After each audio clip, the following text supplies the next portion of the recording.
সমস্ত প্রশংসা করলাম বসন আরাধনা ইবাদত সেই মহান রব্বুল আলামিনের জন্য যিনি আমাদের অত্যন্ত ভালোবেসে আজকের এই ঈশান নামাজের পরে কিছুক্ষণ তার কালামুল্লাহর কথা তার নবীর বাণীকে আলোচনা করার এবং জিকির আজকার করার তৌফিক দান করেছেন সেই মহান রব্বুল আলামিনের দরবারে আমরা সকলে শুকরিয়া স্মরণ করি আলহামদুলিল্লাহ।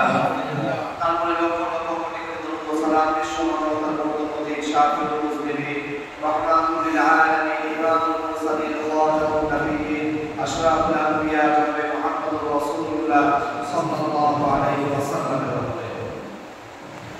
আল্লাহ রাব্বুল আলামিন আমাদেরকে তৌফিক দিয়েছেন, তার কারণে আমরা দীর্ঘদিন ধরে মাসিক হালকায়ে জিকির তালিমে জিকির করে আসছি। তো সেই তালিমে জিকিরের আজকের মাসের একটি তারিখ।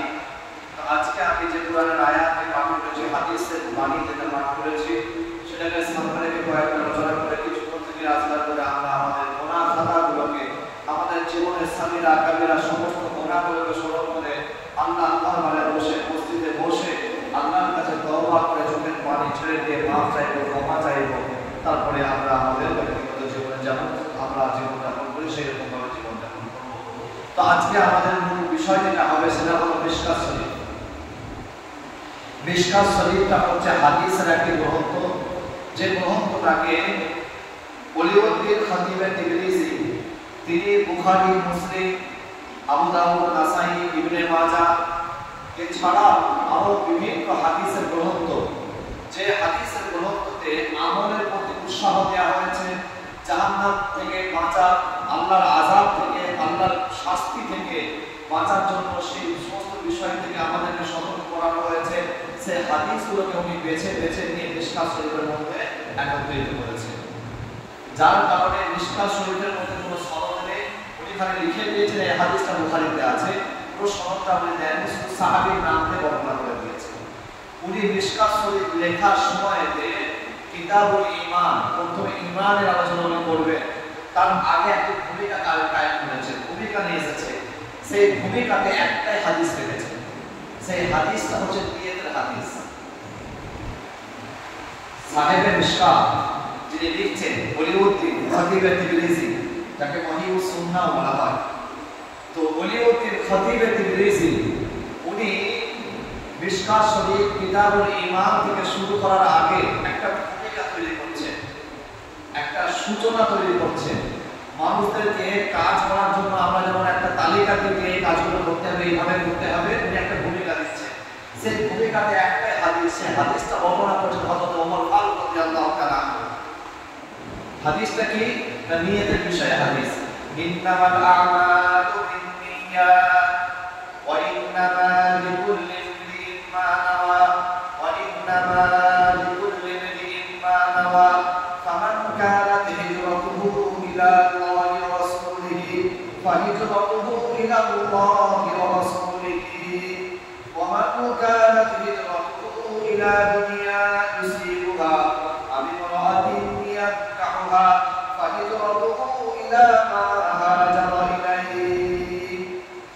আল্লাহর নবীর সাহাবী হযরত ওমর ফারুক রাদিয়াল্লাহু তাআলা আনহু বর্ণনা করে বলেন, হে আমার নবী পাকের উম্মতিরা, হে আমার নবী পাকের পাগল প্রেমিকেরা, তোমরা যখন কোনো কাজ করতে যাবে তোমাদের কাজটা নিয়তের উপরে নির্ভর করবে। যদি তোমাদের নিয়তটা ভালো দিকে হয় তুমি সওয়াব পাবে, আর যদি তোমাদের নিয়তটা খারাপের দিকে চলে যায় কোনো সওয়াব তুমি পাবে না। আল্লাহর নবী সাল্লাল্লাহু আলাইহি ওয়াসাল্লাম উদাহরণ দিলেন দুইটা উদাহরণ। আল্লাহর নবীর যুগে সবথেকে বড় ইবাদত ছিল হিজরত করা। এই হিজরত করাটা এমন একটা ইবাদত ছিল, যদি কোনো মানুষ হিজরত করতো তাকে প্রকৃত মুসলমান বলা হতো, যে মানুষ হিজরত করতো না তাকে প্রকৃত মুসলমান বলা হতো না, তাকে প্রকৃত ঈমানদার বলা হতো না। আল্লাহর নবী বললেন, ফামান কানাত হিজরাতুহু ইলাল্লাহি ওয়া রাসূলিহি, হে আমার সাহাবারা, যদি তোমরা হিজরতটা আল্লাহর দিকে করো, আল্লাহর জন্য করো, রাসূলের জন্য করো, ফাহিজরাতুহু ইলাল্লাহি ওয়া রাসূলিহি, তাহলে আমি নবী পাক সাল্লাল্লাহু আলাইহি ওয়াসাল্লাম জানিয়ে দিলাম তোমার হিজরতটা আল্লাহর দিকে হবে, তোমার হিজরতটা রাসূলের দিকে হবে, অর্থাৎ তুমি তোমার হিজরতের কারণে বিরাট সওয়াবের অধিকারী হয়ে যাবে।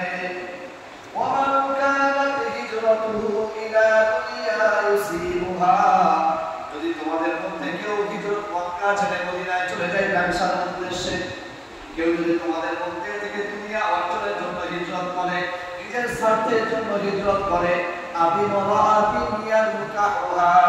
অথবা কোনো মহিলাকে ভালোবেসেছিল, মহিলাকে পছন্দ করেছিল, তার কারণে মক্কা ছেড়ে মদিনায় চলে যাচ্ছে, আমি রাসূলুল্লাহ জানিয়ে দিলাম তার হিজরতটা তার দিকে হবে, এই হিজরতটা আল্লাহ এবং রাসূলের দিকে হবে না, সুতরাং এই হিজরতের কারণে তুমি কোনো সওয়াব পাবে না।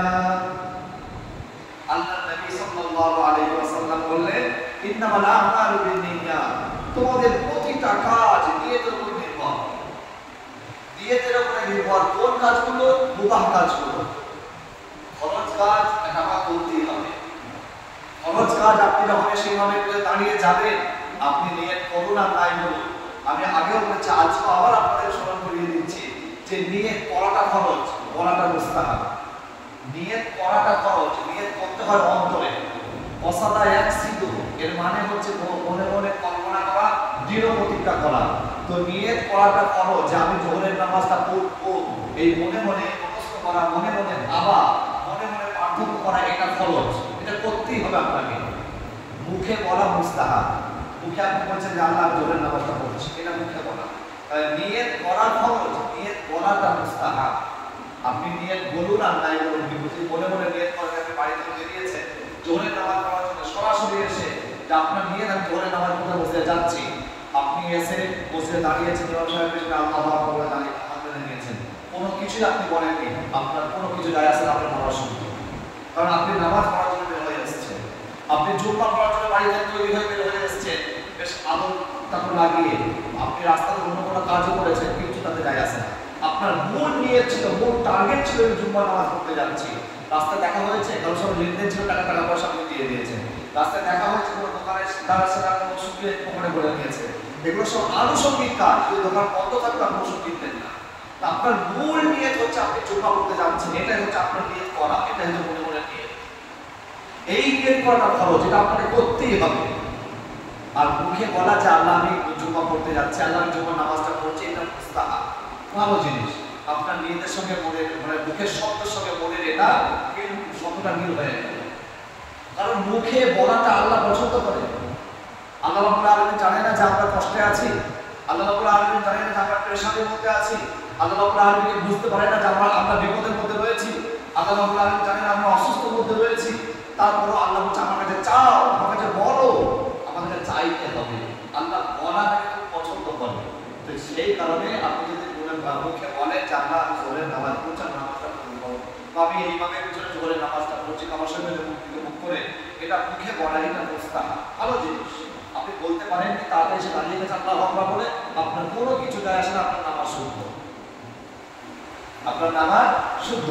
ইমামে সাহেবে মিশকাত উনি প্রথম হাদিস ইন্নামাল আমালু বিন্নিয়াত নিয়ে আসার উপরে বলছে যে হে বিশ্বের মুসলমানেরা, তোমরা যত কাজ করবে, আমি হাদিসগুলোকে নির্বাচন করছি, হাদিসগুলোকে একত্রিত করে বেছে বেছে ইসলাম শরীফের মধ্যে একত্রিত করছি।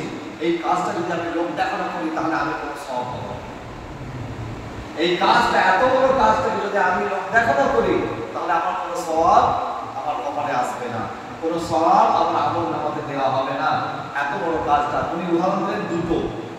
একটা হচ্ছে হিজরত।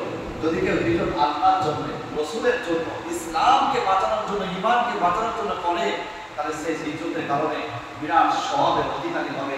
আর যদি কেউ হিজরত এই কারণে করে যে আমি কিছু সম্পর্ক লাভ করবো, আমি কোনো মহিলার সাথে সম্পর্ক রাখবো, আমার যার সাথে সম্পর্ক সেটা মদিনায় চলে গেছে, তার কারণে আমি হিজরত করে যাচ্ছি, আল্লাহর নবী বললেন এই হিজরতে কোনো সওয়াব পাবে না। যেই সময়তে হিজরতটা ছিল ঈমানের মাপকাঠি, আল্লাহর নবী বললেন সেই সময় তো যদি হিজরতটা নিয়তের উপরে গড়মিল হয়ে যায় তাহলে কিন্তু তোমার কোনো হিজরতটা কাজে আসবে না। ঠিক একই ভাবে আমরা ভাত খাই, আমরা হালাল জিনিস খাই, শাকসবজি খাই, যেগুলো হালাল জিনিস, হারাম না। হারামে আপনি ভালো নিয়ত করলে কখনো হালাল হয় না। ওই জন্য আমি বলতে বললাম যে নিয়তটা নির্ভর করে মুবাহ কাজে, বৈধ কাজে। আপনি ব্যভিচার করবেন, ব্যভিচার করার পর বলবেন যে সন্তানটা জন্মগ্রহণ করে আমি বিখ্যাত আলেম করব, আপনার এই নিয়ে কখনো সওয়াবের কারণ হতে পারে না। এই সন্তানটাকে জিহাদ ফি সাবিলিল্লাহ আল্লাহর রাস্তায় মুজাহিদ করে পাঠিয়ে দেব, আপনার কাজটা হারাম। অর্থাৎ মুবাহ কাজে আপনার নিয়তটা হচ্ছে নির্ভরশীল। আপনি খাবার খাচ্ছেন হালাল, আল্লাহ আপনাকে খেতে বলেছে, কিন্তু যদি আপনি খাবারটা খাওয়ার সময় এই নিয়তটা করে মনে মনে ভেবে নেন যে আল্লাহ যে শক্তি সামর্থ্য আল্লাহ আমাদের দিচ্ছে, বা আপনি জীবনের একবারই নিয়ত করে নিয়েছেন যে আমি পৃথিবীর জমিনে যত খাবার খাবো বা খাদ্য খাচ্ছি, শাকসবজি খাচ্ছি, এগুলোর দ্বারা আমার শরীরে যে শক্তিটা আসবে বেশি বেশি করে ইবাদত করবো, তখন এই মুবাহ কাজগুলো আপনার শরীরের শক্তিও যোগাবে, তার সাথে সাথে আল্লাহ রাব্বুল আলামিন আপনার আমল নামাতে এইগুলোর জন্য সওয়াবও দেবে। ধরে বলুন সুবহানাল্লাহ। তাহলে এই হালাল জিনিসগুলো যেগুলোর জন্য কোনো সওয়াব ছিল না, কি কদু আছে, কদু সবজি হিসেবে আমরা খাই, এই কদু খাওয়ার সময় যদি আপনি মনে মনে একবার ভাবেন যে এই কদুটাকে আল্লাহর নবী ভালোবাসতেন তাই আমি এটা খাচ্ছি, আপনি তো হালাল হিসেবে আপনার শরীরের পুষ্টি যোগাচ্ছে, তার সাথে সাথে যখন আপনি নিয়ত করবেন এটা আল্লাহ রাসূল ভালোবাসতেন, সঙ্গে সঙ্গে আপনার আমল নামাতে এর পরিবর্তে সওয়াব লেখা হবে। খেজুর আল্লাহর নবী ভালোবাসতেন, আপনি খেজুর খাচ্ছেন, আহারে আমার নবী খেজুর খেতে ভালোবাসতো, এটা আপনি বলবেন, এটা আপনি ভাববেন, এই ভাবার কারণে খেজুর খেলে আপনার শরীরে পুষ্টি আসবে, শক্তি আসবে, তার সাথে সাথে আপনার আমল নামাতে সওয়াবও আসবে।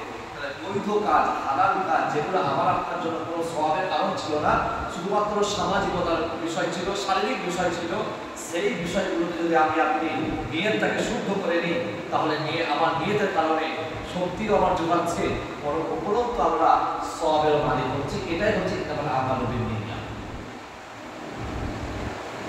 আপনি মসজিদ থেকে মসজিদের উদ্দেশ্যে বের হয়েছেন, রব্বুল আলামিন আমি মসজিদে যাচ্ছি, তাড়াতাড়ি যাবো, যে সুন্নতটা পড়বো, তবে জামাতে দাঁড়াবো।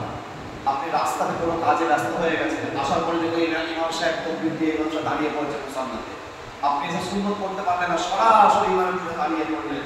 যখন আপনি ঘর থেকে বের হয়েছিলেন আপনার ইচ্ছা ছিল যে আগে সুন্নত করবো, তারপরে ফরজ নামাজটা আদায় করবো, কিন্তু রাস্তাতে কোনো কাজের কারণে, ব্যস্ততার কারণে আপনার সুন্নতটা পড়া হয়নি।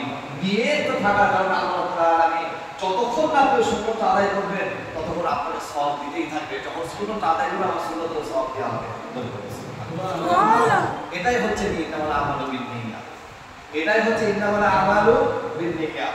আপনি নিয়ত করেছেন যে রব্বুল আলামিন আজকে আমি কিছু দান করবো, কিন্তু দেখতে পাচ্ছেন পকেটে কিছুই নেই, খালি, কোনো কারণ আপনার খালি হয়ে গেছে, টাকা পয়সা নেই, অথবা আপনার টাকা পয়সা খুচরো নেই, আপনি দিতে পারছেন না, তো আপনার নিয়তের বদৌলতে আপনি সওয়াব পাবেন। এটাই হচ্ছে ইন্নামাল আমালু বিন্নিয়াত। এটাই হচ্ছে মিশকাত শরীফের ১৫ নম্বর হাদিস, যেটা বর্ণনা করেছেন হযরতে ওমর ফারুক রাদিয়াল্লাহু তাআলা।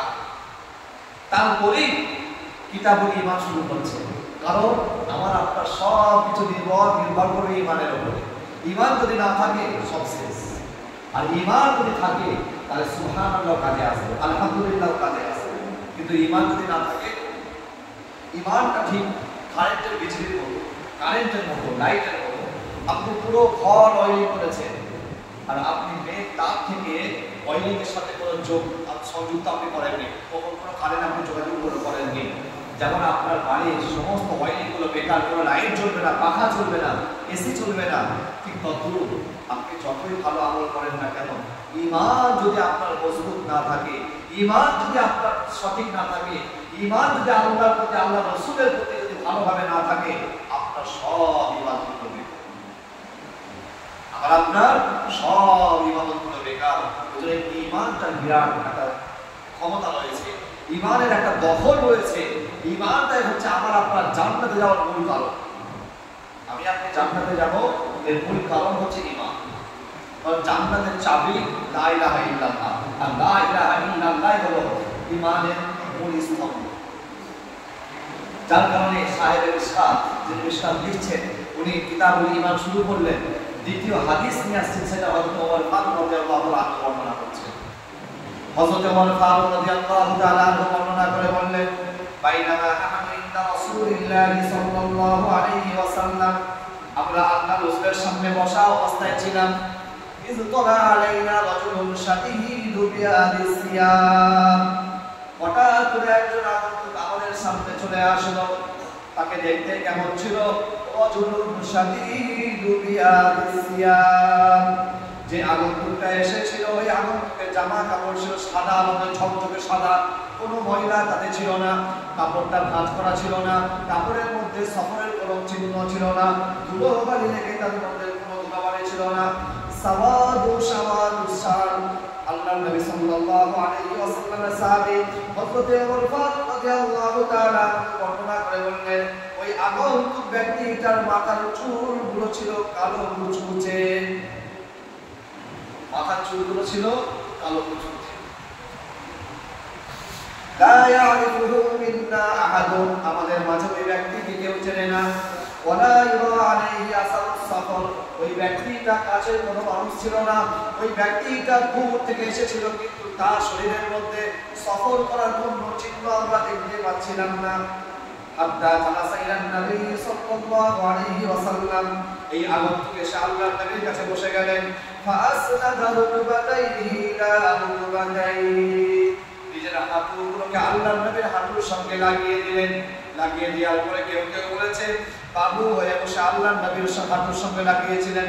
কোন কোন মুহাদ্দিস বর্ণনা করে বলেছেন এই ব্যক্তিটা নামাজে তাশাহুদে যেমন ভাবে বসা হয়, এই তাশাহুদে বসার মতো করে আল্লাহর নবীর সামনে বসে নিজের হাঁটুগুলো আল্লাহর নবীর হাঁটুর সঙ্গে লাগিয়ে দিয়েছিলেন। ওয়াদাআ কাফাইহি আলা ফাখিযাইহি, নিজের দুটো হাতকে আল্লাহর নবীর রানের উপরে, কেউ কেউ বলেছেন নিজের রানের উপরে রেখেছিলেন। রাখার পরে তিনি বলেছিলেন, ইয়া মুহাম্মদ ফাখবিরনি আনিল ইসলাম, ও নবী মুহাম্মদ তুমি আমাকে ইসলাম সম্পর্কে জানিয়ে দাও, ইসলাম সম্পর্কে বলো, ইসলাম কাকে বলে আমি জানতে চাই। সাহাবারা অবাক হয়ে গেলেন, আমরা কখনো বিশ্ব নবীকে ইয়া মুহাম্মদ বলে ডাক দিই না, আমরা যখন মুহাম্মদ সাল্লাল্লাহু আলাইহি ওয়াসাল্লামকে ডাক দিই আবুল কাসিম বলে ডাক দিই, নচেত ইয়া হাবিবাল্লাহ ইয়া রাসূলুল্লাহ বলে ডাক দিই, কখনো নাম ধরে আমরা আল্লাহর রাসূলকে ডাক দিই না। এত বড় স্পর্ধা আমাদের মনের মধ্যে কখনো হয় না। এই আগন্তুকটা কোন আগন্তুকটাকে আমরা চিনতে পারলাম না। তিনি বিশ্ব নবীকে রাহমাতুল লিল আলামিনকে নাম ধরে ইয়া মুহাম্মদ বলে ডাক দিয়ে প্রশ্ন করেন। সেই আগন্তুক প্রশ্ন করলেন, ইয়া মুহাম্মদ ফাখবিরনি আনিল ইসলাম, হে নবী মুহাম্মদুর রাসূলুল্লাহ তুমি আমাকে ইসলাম সম্পর্কে বলো। আল্লাহর নবী বললেন, ক্বালা ইসলামু আও তাশহাদু আল্লা ইলাহা ইল্লাল্লাহ, হে আগন্তুক তোমাকে আমি ইসলাম সম্পর্কে জানিয়ে দিলাম।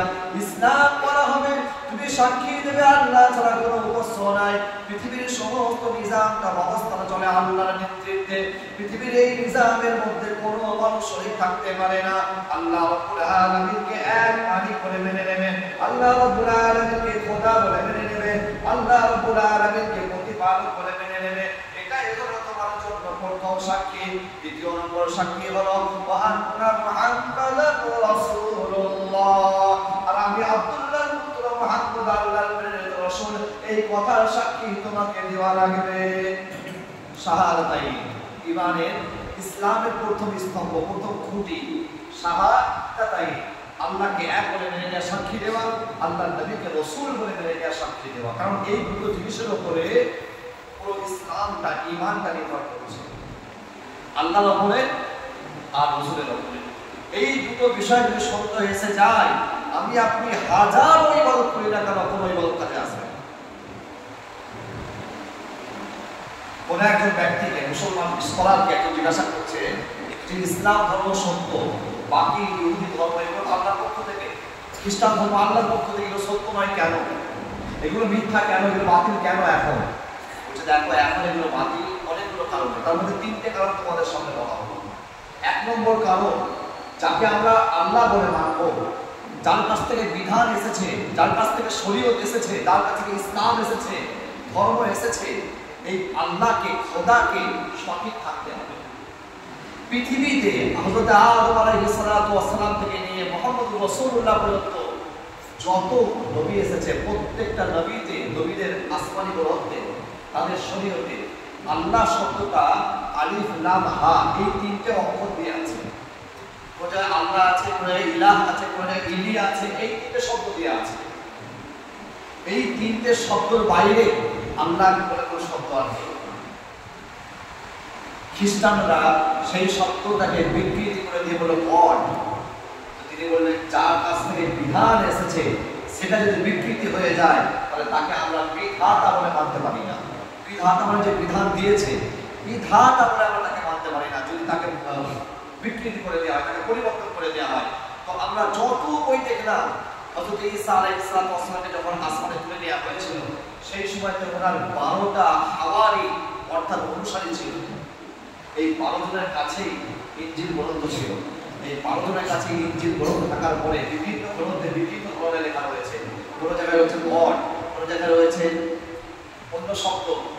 তার কারণে সেই মুসলমান স্কলার উত্তর দিল যে তোমরা যে বিধান দিয়েছে বিধাতা তাকে তোমরা বিকৃতি করে দিয়েছো, অতএব আমরা বিধাতাকে মানতে পারলাম। দ্বিতীয় নম্বর, যার মাধ্যমে বিধানটা এসেছে সেটাকে সঠিক হতে হবে, সেই ব্যক্তিকে সঠিক হতে হবে। যার মাধ্যমে বিধানটা এসেছে অর্থাৎ নবী রাসূল, একে সঠিক হতে হবে। বলছে আমরা জানতে পারলাম আল্লাহ রাব্বুল আলামিন হযরত ঈসা আলাইহিস সালামকে পাঠিয়েছিলেন দুনিয়ার জমিনে, কিন্তু সেই নামটা তোমরা পরিবর্তন করে দিলে জিসাস। সেই নামটা পরিবর্তন করতে করতে এমনও পরিবর্তন করে দিলে তোমরা করে যিশু। সুতরাং যার মাধ্যমে বিধান এসেছে তাকে তোমরা বিকৃতি করে দিলে সেটাকেও মানা যায় না। তৃতীয় নম্বর, একটা ধর্মকে মানার জন্য দ্বিতীয় শর্ত হচ্ছে ধর্মের বিধানগুলো দুনিয়াতে মানুষের জীবন উপযোগী হতে হবে। মানুষের জীবন উপযোগী হতে হবে, যুগ উপযোগী নয়। শব্দটা মাথায় রাখবেন, জীবন উপযোগী। ধর্মের প্রতিটা নিয়ম জীবন উপযোগী হবে, যুগ উপযোগী নয়। যুগের চাহিদা অনেক থাকবে, জীবনের জন্য ক্ষতিকর হলে আল্লাহ রাব্বুল আলামিন বলেছেন যে আমরা হুকুম আকারে দিতে পারি না। যেমন এখন বর্তমানে মানুষ অত্যাধিক অশ্লীলতায় নেমে যাচ্ছে, পুরো বিশ্বে অশ্লীলতা ছড়িয়ে পড়ছে। এই অশ্লীলতাকে ভালোবাসবে না, অশ্লীলতা ভালো লাগবে না, কোনো ব্যক্তি এমন আছে যার কাছে ভালো লাগবে না, প্রত্যেক ব্যক্তির কাছে ভালো লাগবে। কিন্তু আল্লাহ রাব্বুল আলামিন বলছেন এই অশ্লীলতা জীবনের জন্য ক্ষতিকর, তাই আমি অশ্লীলতাকে হারাম করি। কিন্তু তোমরা সেই অশ্লীলতাকে প্রাধান্য দিয়ে দিয়েছো, সেই অশ্লীলতাকে তোমরা প্রাধান্য দিয়ে দিয়েছো।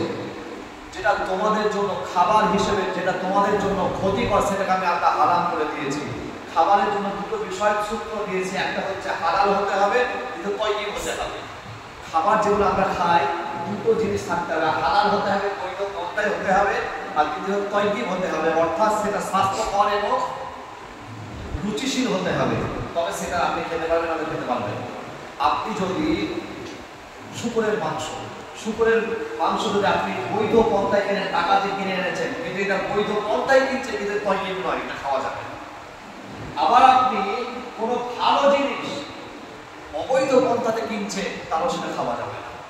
মানে দুটোই থাকতে হবে, হালাল হতে হবে মানে বৈধ পন্থাটা বৈধ হতে হবে, আর দ্বিতীয় তয়্যিব হতে হবে, অর্থাৎ হারাম হলে চলবে না। তো তোমরা হারাম বস্তুগুলোকে তোমরা তোমাদের সমাজে প্রাধান্য দিয়ে মান্যতা দিয়ে দিয়েছো। আল্লাহ রাব্বুল আলামিন সমস্ত শরীয়তে মদকে হারাম করেছে, তোমরা হালাল ঘোষণা করে দিয়েছো। আল্লাহ রাব্বুল আলামিন অন্যটাকে হারাম করেছে, তোমরা হালাল করে দিয়েছো। আল্লাহ রাব্বুল আলামিন মানুষের মাঝে বিভেদ লাগানোটাকে হারাম করে দিয়েছে, তোমরা সেটা হারামটাকে হালাল করে দিয়েছো, বৈধ করে দিয়েছো। তোমরা একজনকে অপরজনকে কাফের ফতোয়া দিচ্ছ, একজনকে তোমরা অপরজনকে ঢুকতে দিচ্ছ না, তোমাদের সিনাগগে, তোমাদের গির্জাতে অপরকে তোমরা ঢুকতে দাও না। এটা আল্লাহ রাব্বুল আলামিন তোমাদের নিষেধ করেছিল যে তোমরা এই কাজটা করবে না, কিন্তু তোমরা করে দিয়েছো। তো সেই কারণে তোমাদের বিধানগুলো মানতে পারলাম না। তাহলে তোমাদের গড বা বিধাতা এটাও পরিবর্তন হয়ে গেছে। নবী রাসূল যার মাধ্যমে তোমাদের কাছে বিধান এসেছে তাকে তোমরা পরিবর্তন করে দিয়েছো, আর যে বিধানগুলো পাঠিয়েছো সেই বিধানগুলো যুগ উপযোগী নয়। কিন্তু ইসলামের বিধানগুলো যুগ উপযোগী নয়, জীবন উপযোগী। জীবনের জন্য যেটা লাগবে আল্লাহ রাব্বুল আলামিন সেটা দিয়েছে। যুগের চাহিদা হলো আল্লাহ রাব্বুল আলামিন মানা করে দিয়েছে। আমি ব্যাংকে টাকা রেখে দেবো 5 লাখ, সুদটা নিয়ে এখানে আমি সংসার চালাবো, এটা আমার কাছে সঠিক মনে হচ্ছে। আল্লাহ রাব্বুল আলামিন বলছেন না, এটা সঠিক নয়, এটা হারাম। কারণ তুমি অপরের যে মেহনত, অপরের মেহনতের টাকাটা তুমি কেড়ে নিচ্ছ। টাকা দিয়ে টাকা তুমি কখনো নিতে পারো না, সম্পদ দিয়ে টাকা তুমি নিতে পারবে, কিন্তু টাকা দিয়ে টাকা নিতে পারবে না। তো আল্লাহ রাব্বুল আলামিন বলে এটা ক্ষতিকর। এই সুদের ব্যবসা যদি পৃথিবীতে চালু হয়ে যায়, তাহলে পৃথিবীতে এক শ্রেণীর মানুষ সব থেকে নিম্নে পৌঁছে যাবে, আর এক শ্রেণীর মানুষ উপরে চলে যাবে। আমি আল্লাহ চাই না যে পৃথিবীতে এই ভারসাম্যটা না হারিয়ে না যাক, তাই আমি আল্লাহ সুদকে হারাম করি। তো জীবনের জন্য যেটা উপযোগী আল্লাহ রাব্বুল আলামিন সেটা দিয়েছে। যুগের চাহিদা হলো আমরা সেটা দেননি। এটাই হচ্ছে আমাদের ইসলামের সবথেকে মূল একটা বিষয়। তো আমি যেটা বলছিলাম, সেই আগন্তুক এসে আল্লাহ নবীকে বললেন ইসলাম সম্পর্কে, আল্লাহ রাসূল সাল্লাল্লাহু আলাইহি ওয়াসাল্লাম ইসলাম সম্পর্কে জানিয়ে দিলেন, আনতা শাহাদা আল্লা ইলাহা ইল্লাল্লাহ ওয়া আন্না মুহাম্মাদার রাসূলুল্লাহ ওয়া তুকিমাস সালাতা। এই আগন্তুক তুমি নামাজটা টাইমে আদায় করবে, যথাযথ সময়ে নামাজটা আদায় করবে, ওয়া তুতুয়াজ যাকাতা, যাকাতটা তুমি দান করবে, ওয়া তাসুমা রমাদানা, রমজান মাস আসলে তুমি রোজাটা রাখবে, ওয়া তাহুজ্জাল বাইতা ইন ইসতাতা ইলাইহি সাবিলা।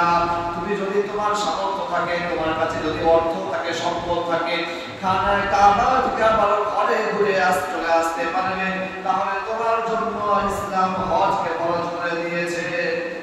এটা হলো ইসলামের স্তম্ভ। এক নম্বর শাহাদাতাই, দ্বিতীয় নম্বর তুকিমাস সালাত, নামাজ প্রতিষ্ঠা করা, তৃতীয় নম্বর তুতিয়াস যাকাত, যাকাত দেওয়া, চার নম্বর তাসুম রমাদান, সিয়ামে রমাদান, রমজান মাসে রোজা রাখা, পাঁচ নম্বর হলো তাহুজ্জুল বাইতা, বাইতুল্লাহ হজ করা। তাদের জন্য ইসতাতা ইলাইহি সাবিলা, যদি সামর্থ্য থাকে। এই সামর্থ্যটা কি? দুটো। একটা হচ্ছে আপনার অর্থনৈতিক সামর্থ্য থাকতে হবে, শারীরিক সামর্থ্য থাকতে হবে, দুটোই থাকতে হবে, তবে কি আপনি হজ করতে পারবেন। যদি আপনার সামর্থ্য আছে কিন্তু রাস্তাটা নিরাপদ নয়, আপনাকে হজ করতে হবে না। আপনার যদি রাস্তা নিরাপদ না থাকে, আপনাকে হজ করতে হবে। আপনার সামর্থ্য আছে কিন্তু শারীরিক ক্ষমতা নেই, আপনার জন্য হজ করাবে, আপনি অন্য কাউকে হজ করাবেন। তে হজটা ইসতাতা ইলাইহি সাবিলা, তো যদি আপনার সামর্থ্য থাকে, শক্তি থাকে, আপনাকে কি হজ করতে, হজটা করুন। তাহলে ইসলামের স্তম্ভ কটা করলাম? পাঁচটা। এক নম্বর সাক্ষী দেওয়া, শাহাদাতাই, কলমার সাক্ষী দেওয়া, আল্লাহর নবীকে সাক্ষী দেওয়া। দ্বিতীয় নম্বর নামাজ প্রতিষ্ঠা করা। এই নামাজটা কিন্তু আমরা যথাযথভাবে আদায় করি না। নামাজ সম্পর্কে আমরা উদাসীন, নামাজ সম্পর্কে আমরা গাফিল, নামাজ সম্পর্কে আমরা মোরচাহি জীবনযাপন করি। নামাজটা যে কত বড় ইবাদত, যখন আমার আপনার চোখটা বন্ধ হবে, তখন আমি আপনি বুঝতে পারবো যে নামাজটা আমার আপনার জীবনে কতটা মান্যতা রেখেছিল। এই নামাজটার মধ্যে আমার সঙ্গে আল্লাহ, আমাদের সঙ্গে আল্লাহ উবুদিয়াতের বান্দার যে প্রকৃত বন্দেগী, এটা নামাজের মধ্যে প্রকাশ হয়। তা আল্লাহ রাসূল সাল্লাল্লাহু আলাইহি ওয়াসাল্লাম দ্বিতীয় নম্বরে বলছেন ওয়া তুকিমাস সালাত, নামাজটা পড়ো। কোরআনে কারীমের মধ্যে বলছে ইন্নাস সালাতা কানাত আলাল মুমিনিনা কিতাবান মাওকুতা, আমি আল্লাহ মুমিনদের উপরে নামাজকে ফরজ করেছি কিতাবান মাওকুতা, নির্ধারিত সময়ে। ইচ্ছাকৃত যদি কেউ নামাজ কাজা করে, বহু মুহাদ্দিস বলেছেন যে সে ইসলাম থেকে বেরিয়ে গেল। কিন্তু আমাদের ইমাম আবু হানিফা ছাড় দিয়েছেন যে ইসলাম থেকে বের হলো না, ওটা কোরআন করলো। এই নামাজটা আমার সঙ্গে আল্লাহ, আমাদের সঙ্গে আল্লাহর বান্দেগী একটা বড় নিদর্শন। আল্লাহ রাব্বুল আলামিন কোরআনে কারীমে 30 নম্বর পারার একটা ছোট্ট সূরা, সূরার নাম সূরা তাকাসুর। সেই সূরা তাকাসুরের শেষে বলছে সুম্মা লা তুসআলুনা ইয়াওমা ইযিন আনিন নাঈম, বান্দা আমি কিয়ামতের ময়দানে বড় বড় নিয়ামত সম্পর্কে জিজ্ঞাসা করব, হাওয়া সম্পর্কে জিজ্ঞাসা করব, পানি সম্পর্কে জিজ্ঞাসা করব, অক্সিজেন সম্পর্কে জিজ্ঞাসা করব, মাটি সম্পর্কে জিজ্ঞাসা করব। বান্দা তোমাদেরকে আমি এই নিয়ামতগুলো দিয়েছিলাম, পরিবর্তে তোমাদের সন্তানের কোরবানি চাইনি, পরিবর্তে তোমাদের জীবন চাইনি, পরিবর্তে তোমাদের টাকা পয়সা ধন দৌলত কিছুই চাইনি, চেয়েছিলাম শুধুমাত্র আমার ঘর থেকে আযান হলে তোমার কানে যাবে হাইদারাস সালাহ হাইদারাল ফালা। বান্দা তুমি দৌড়াতে দৌড়াতে এসে আমার কুদরতি কদমে মাথাকে নত করে দিয়ে নিজের বান্দেগীটা, নিজের উবুদিয়াতটাকে আমার সামনে প্রকাশ করে দেবে, নিজের দাসত্বটাকে আমার সামনে প্রকাশ করে দেবে, আমি আল্লাহ এতে খুশি হয়ে যাব। কিন্তু বান্দা আমার ঘর থেকে যখন তোমার কানে আযান পৌঁছেছে, তুমি আমার ঘরে সাড়া দাওনি। বান্দা তোমাকে কে চেক করেছিল? ইয়া আইয়ুহাল ইনসানু মা গররাকা বিরাব্বিকাল কারীম। বান্দা রে, আমি আল্লাহ দয়াময়, তোমাকে মায়ের গর্ভ থেকে সুন্দরভাবে সুষ্ঠুভাবে পৃথিবীর আলো দেখিয়েছি, তারপর তুমি কেন সিজদা করলে না? বান্দা পৃথিবীর জমিনে যখন মানুষেরা মরকের মতো মারা যাচ্ছিল, আমি আল্লাহ তোমাকে সুস্থ রেখেছিলাম, বান্দা তারপর তুমি কেন সিজদা করলে না? বান্দা তুমি যখন পৃথিবীর জমিনে এসেছিলে, কথা বলতে পারতে না, তোমার খাবার ব্যবস্থা আমি আল্লাহ করে দিয়েছিলাম, তুমি গরম খেতে পারতে না, ঠান্ডা খেতে পারতে না, তুমি মোটা খাবার খেতে পারতে না, আমি আল্লাহ তোমার মায়ের স্তনে, তোমার মায়ের মুখের মধ্যে দুধ হিসাবে এমন একটা পদার্থ দিয়েছিলাম, খাদ্য দিয়েছিলাম, যেটা তোমার জন্য হজমের কখনো অসুবিধা হবে না, সেটা ঠান্ডাও নয় গরমও নয়। এই খাবারটা আমি আল্লাহ 70টা পর্দা দিয়ে একটা ছেঁচে ভালো করে যাচাই করে তারপর তোমার মুখের মধ্যে পৌঁছে দিয়েছি। বান্দা, তারপরেও তুমি বড় হয়ে আমাকে কেন চেষ্টা করবে না? বান্দা, তোমাকে আমি পাগল করে দিইনি, তোমাকে তুমি সুস্থ